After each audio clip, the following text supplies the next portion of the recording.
film and TV channel. We're all staying safe and well. And our latest look at The Apprentice season 17. We're up to episode 6. Something to do with corporate away days. I've never been on one, so most of you probably out there have. But even though I've worked for certain organisations, it's sort of back in the day when these things weren't sort of done. You know, obviously I've been self-employed in various places for many, many years now. So I missed out on this fun, but it looks interesting, to say the least. Not so interesting when these apprentices are doing it. So we're going to have a look at this anyway. So please, if you are new to the channel, do everything film and TV, and this, of course, The Apprentice, the odd reality sort of thing as well. So it'll be great to have you on board to do reviews, information, vlogs, quizzes occasionally as well. So please, if you could join the channel and spread the word, that'd be most appreciated. If you're pushing buttons, you're pushing that subscribe button, pushing that notification button, please push that little like button as well, a little thumbs up button. I'm trying to get between 10 and 15, which isn't a high target for these vlogs. So if you can help me towards that target, it'd be most appreciated. As ever, 250 grand remains up for grabs. Karen and Tim again join Alan Sugar. And we did start with 12 contestants, 5 girls and 7 boys. One of the boys disappeared. Of course, Shazia got kicked out last week. And Reese was at the airport, ready to go. Terminal 3, cheerful, cheeky chappy, cheeky Scott.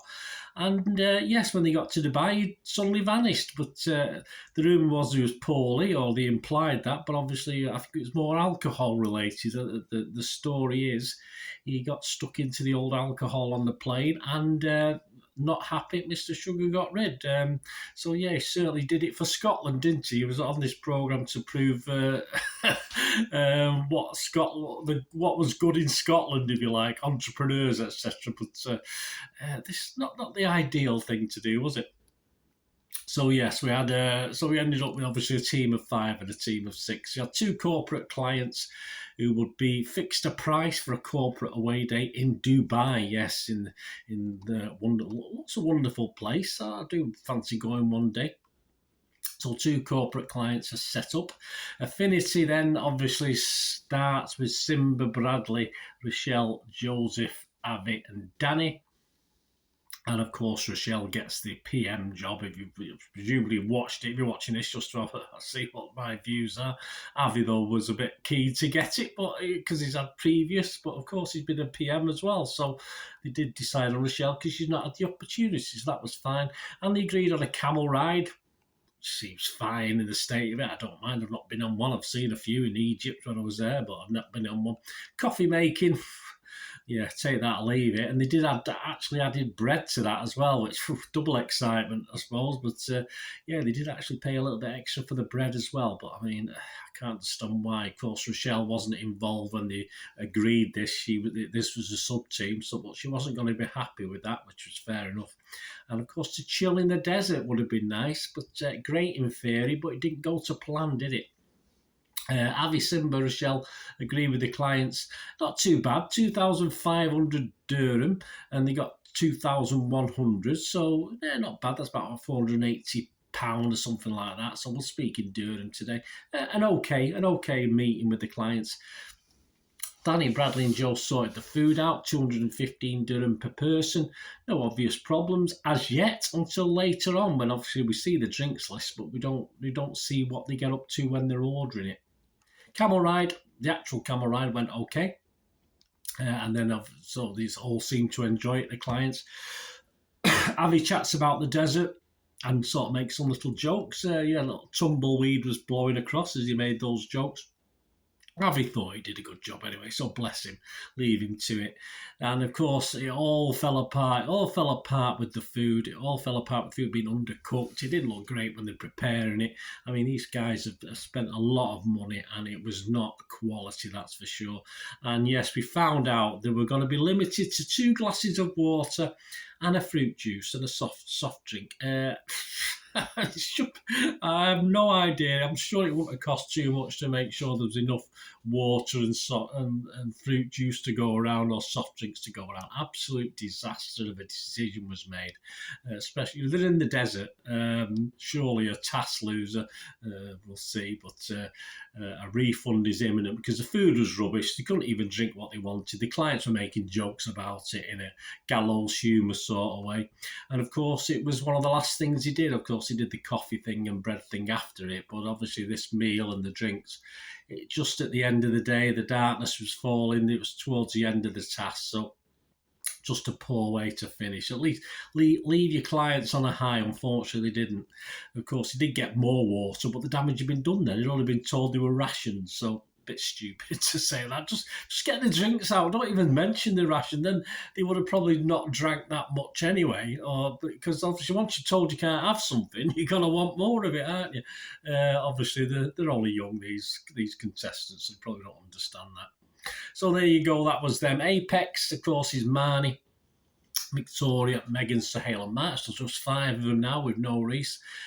Unopposed, Victoria was chosen there. Yeah, very confident. She knows Dubai. She was an air stewardess. She spent a lot of time there. She's confident she could get all the money she could get out of the clients because they're loaded, absolutely loaded. The boats that they picked looked good fun. That was fine on the bait, in theory. Super yacht, yeah, that's a tick for me.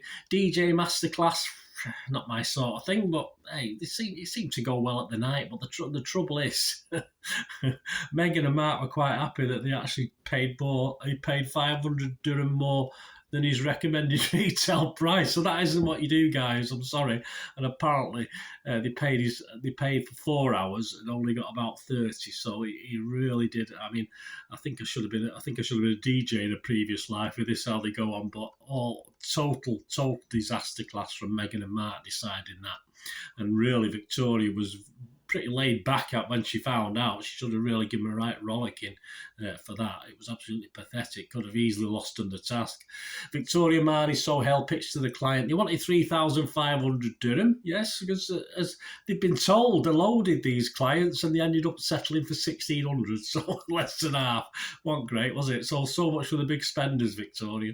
Megan and Mark sorted the food out, 340 dirham per person.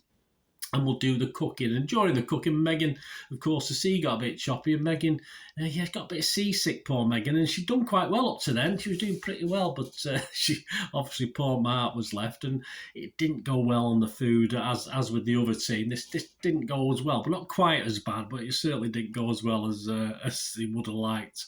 The boats were fine. Yeah, they had a go. The clients got tired, though. They started throwing in silly quizzes into it. I mean, they're on the boats. Just let them enjoy the boats and do that. I mean, why trying to do other things? And they did get a bit bored with it, which is unfortunate because it did look fun. But, just limit it to 20 minutes or whatever they need to keep them interested. Anyway, into the boardroom. Apex spent 10,279 dirham and they made a profit of 5,721. But there was shock horror on the other team because obviously they got 20% refunds. So they really thought, I think Finnissy really thought they had a chance in this. So they got 20% refunds. They ended up with a profit of 2,521 Apex. Finnissy spent a lot less. Again, that food and drinks, big mistake. They would have won this by a mile if they just used a little bit of common sense. Spent 6,370, a profit of 2,030, so almost 500 less than Apex, with that 60% refund, which not surprising. And of course, Apex wins.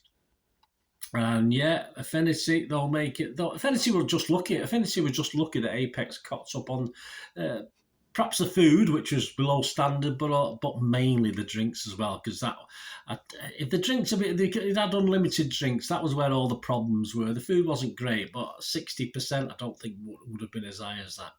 Apex could certainly think themselves lucky to get the little treats that they owe to, etc. And of course, Affinity failed to grasp they were in a desert, and perhaps unlimited water and fruit juice might have been the right way to go. And Rochelle brought back Simba and Joe, and of course, probably expected. Simba was a funny one to bring back. I know he cocked up by telling the people they'd only had a couple of drinks, and that's because Joe told him to. But again, Simba has to, use a bit of initiative, mate. But hey, there you go.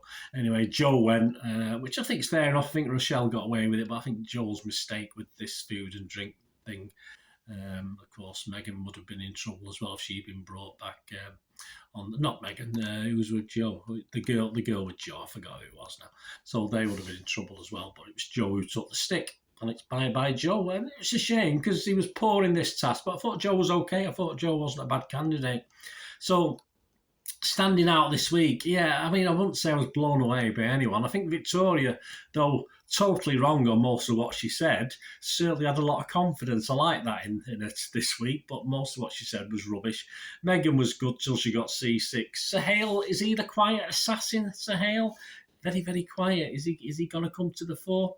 And on the losers, well, yeah, Rochelle did okay. Avi remains a trier, bless him. My top 10, here we go. We've got left with 10 now, aren't we? This is my top 10. It probably will change. And starting from the bottom up, I've got Avi at the bottom. It's not going to win this.